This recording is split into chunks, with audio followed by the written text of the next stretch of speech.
Welcome back to another Cup of Cheer video. As most of you know, I'm a bit of a Christmas nut.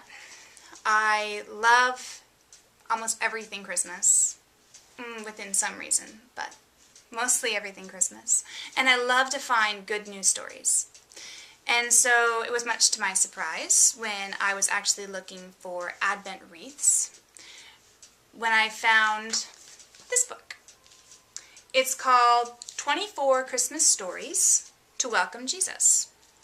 It has a story for each day of December leading to Christmas, so 24 stories. If you're looking for something straightly biblical out of the text of the birth story in the Bible, this isn't your book. It takes a few liberties, which I'm not a huge fan of with some of their stories, but there are some other really good stories in here. And so if you're just looking for something to have a lot of fun with your family and talk about where maybe the differences are in the Bible, then this could be a really good book for your family, and I like some of the stories. The one I'm going to read to you tonight is the one for December 1st, even though this is not December 1st, I know. It's called Timothy's Nativity Figurine. That day, Timothy woke up early. A north wind had been blowing all night, and the sky looked brand new. The leaves glistened, and the birds were huddled up together in a ball to protect themselves from the winter chill. It was nice and warm in bed, and Zoe, his stuffed mouse, with her big furry nose, did not look like she wanted to get up at all. But this was the big day. Timothy burst into the kitchen. His hot chocolate was steaming on the table. "Good morning, sweetheart," said his mom. "I can guess why you're up so early this morning. It's the first Sunday of Advent, and we're going to start setting up the nativity scene.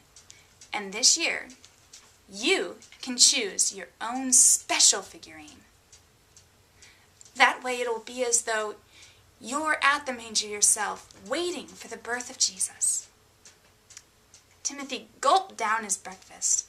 The big box was ready for him on the living room table. He lifted up the cover. It was like a fluffy cloud inside. He gently dipped his finger into it. It was so soft. Each figurine was carefully wrapped in cotton and had to be taken out one by one by one. He felt he was meeting old friends again. And he could choose whichever one he wanted. His mom had prepared the scene with cardboard rocks and stars. Timothy began. The first was a figurine carrying loaves of bread over his shoulder. "That's the baker," Mom said. "He gets up very early in the morning to bake the bread for everyone in the village. But here he is, stopping everything to see Jesus. He's bringing nice white bread, fresh from the oven, as his gift." Timothy didn't like the idea of getting up very early, so he placed it back into the stable and reached back into the box and found the old shepherd with a black goat. He was carrying a woolen blanket for baby Jesus. Now, he's a bit of a loner, Mom said, but even he came all this way down from the hills just to see Jesus. Once again, Timothy hesitated and then put him back down. I don't want to be an old figurine, and that goat doesn't look very friendly. I know, that one. She's the woman who sells fish. But, wait, Jesus is just a baby. Would he really be happy to get fish as a present? What's important for these figurines, Timothy, is that they offer the best that they have to give. And then Jesus accepts any gift.